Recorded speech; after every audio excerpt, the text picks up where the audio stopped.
What would you say if an officer started firing questions at you right now and you had no clue which words protect you and which words bury you?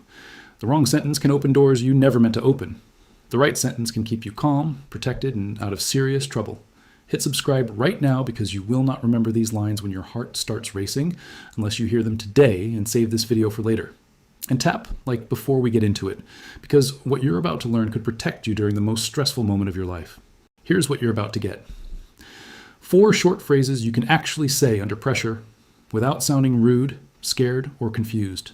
You're going to learn the exact line that stops you from talking too much, the line that shuts down consent searches, the line that forces a clear answer about whether you're free to go, and the line that tells officers you want legal help before things get worse. Let me show you exactly why this matters. When you're nervous, your brain does dumb things. You start feeling silence, you start trying to look nice. You start explaining stuff nobody even asked. And that is where small stops turn into big problems. I've analyzed over 200 body cam videos, and the same mistake shows up again and again. People talk themselves into deeper trouble because they think being extra helpful will save them. Most people have no idea how fast a normal encounter can change once they start guessing, rambling, or agreeing to things they don't understand. Now think about the pressure for a second. Lights behind you, your pulse jumps, your hands shake. You want the whole thing over fast, so you start talking. You answer every question. You explain where you came from, where you're going, why you look nervous, why your friend left a bag in the car, why there's cash in your pocket, why you were in that neighborhood, why you hesitated. Here's the reality. The more you talk under pressure, the more chances you give someone to misunderstand you, twist your words, or use your own statements against you later. You may be totally innocent and still make things worse. Bad way. Most drivers say, "I can explain everything," and they hand over details that create more suspicion. Good way. Smart drivers say, "I'm going to remain silent." Then the fishing trip loses power. That's why you need simple lines, not clever speeches, not attitude, not arguments. Just clean, calm, repeatable phrases you can use when your brain feels scrambled. The first phrase is the one that protects you from your own mouth. You say, "I'm exercising my right to remain silent," word for word. Memorize that line. That sentence matters because silence alone is not always enough. If you just sit there quietly, an officer may keep questioning you, and later people may argue you never clearly used your right. But when you say it out loud, you make your choice clear. Listen closely because this is critical. You're not being rude. You're not resisting. You're not hiding something. This is 100% legal. This comes straight from Supreme Court rulings. Courts have said you need to clearly say you are using that right, not just hope everyone understands your silence. Let me show you exactly how people mess this up. They think they can talk their way out. They say, I haven't done anything wrong, so ask whatever you want. Bad way. Most drivers say, "I've got nothing to hide." Then they start guessing, contradicting themselves, or giving extra details nobody needed. Good way. Smart drivers say, "I'm exercising my right to remain silent." Then the officer has far less to work with. Watch what happens when you use it the wrong way. An officer asks, "Where are you coming from?" You answer. Then they ask, "Who are you with?" You answer again. Then, "Why are you nervous?" Now you're trapped. Every answer creates a new question. Now watch what happens when you use the right line. The officer asks. You stay calm. You say, "I'm exercising my right to remain silent." Short, clean, no speech, no drama. Defense attorneys use this exact line in court because it is simple and strong. The legal backup here is Salinas versus Texas and also the Miranda line of cases. In plain English, courts have made clear that if you want that protection, you should clearly say you're using it. Don't play games, don't be cute, say it directly. Here's the reality. Under pressure, your biggest threat is often your own voice. If you remember only one line from this video, remember that one. Have you ever felt yourself talking too much when you were nervous?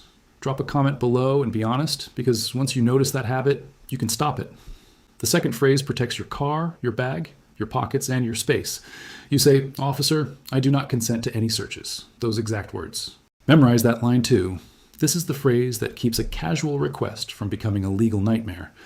A lot of people think if they say yes to a search, it makes them look innocent. That sounds smart, but it is usually a huge mistake.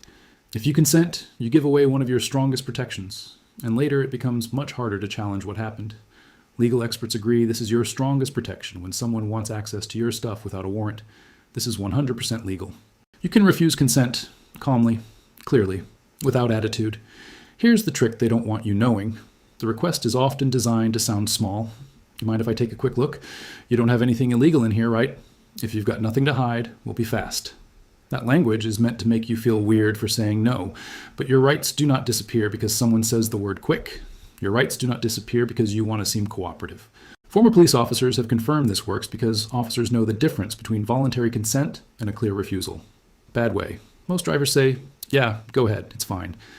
Then a short look turns into a full search and a long night. Good way. Smart drivers say, officer, I do not consent to any searches. Then the officer has to rely on actual legal grounds instead of your permission. And notice what that phrase does not do. It does not accuse, it does not insult, it does not argue, it simply draws a line. If the officer searches anyway, you have preserved your position. That matters later. Defense attorneys use this exact line in court because it shows you never gave permission, even if the search happened anyway. The legal backup here comes from Schneckloth versus Bustamonte. In simple English, the Supreme Court said officers can rely on consent searches if you give permission voluntarily. That means your refusal matters. Your refusal keeps you from handing over the key to your own privacy. If they have another legal reason to search, that becomes a separate issue. But do not be the one who makes it easy for them. So if an officer asks to search your car, your backpack, your trunk, or your phone in some settings, your answer is not a speech. Your answer is one line. Officer, I do not consent to any searches. Then stop talking. Watch what happens when you pair that with calm silence. The whole energy changes. You're no longer helping build the case against yourself. The third phrase is how you stop the endless maybe. You say, am I being detained or am I free to leave? Those exact words, 9 simple words. This phrase forces clarity. A lot of people stay in bad situations longer than they have to because they never ask the question. They stand there. They keep answering. They think they must stay forever because an officer is talking to them. But not every encounter is a detention. Sometimes it's just a conversation. And if you are free to go, you should know that fast. This comes straight from Supreme Court rulings about seizures and detentions. In plain English, you are detained when a reasonable person would not feel free to leave. That's why this question matters so much. You are forcing the moment into the open.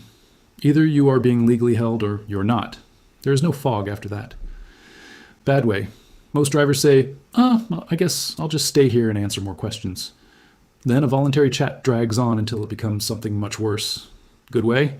Smart drivers say, am I being detained or am I free to leave? Then they get a clear answer and stop giving away free time and free information. Watch what happens. An officer keeps asking off-topic questions after the reason for the stop is done. Where are you headed next? Mind stepping out? Got anything illegal? Who owns the car? Instead of guessing whether you must stay, you ask the clean question. Am I being detained or am I free to leave? If the answer is you're free to go, leave calmly. If the answer is you're detained, then you know the situation has changed and you stop acting like it's casual. I've analyzed over 200 body cam videos, and this is the point where people usually lose control of the scene. They keep hanging around because they feel awkward leaving. Do not do that. If you're free to go, go. If you're detained, switch back to the first phrase and stay quiet. That combination is powerful. The legal support here includes Terry v. Ohio and later cases about what counts as a detention. Terry basically said officers can briefly detain someone if they have reasonable suspicion, which means a real reason based on facts, not just a vibe. Your question helps expose whether they actually claim that legal basis. Let me show you exactly why that matters. If they can't say you're detained, then you may not need to keep standing there helping them investigate you. 90% of people don't know what's coming next, and this next phrase is the one they forget when the pressure gets highest. If you're still here, you're already ahead of almost everyone.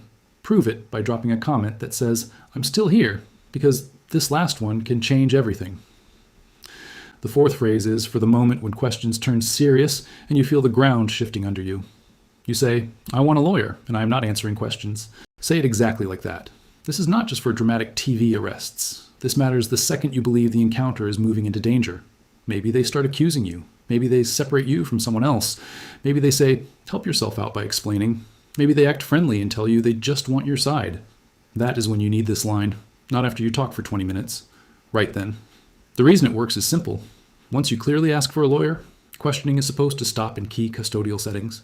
That protects you from pressure, tricks, and your own panic.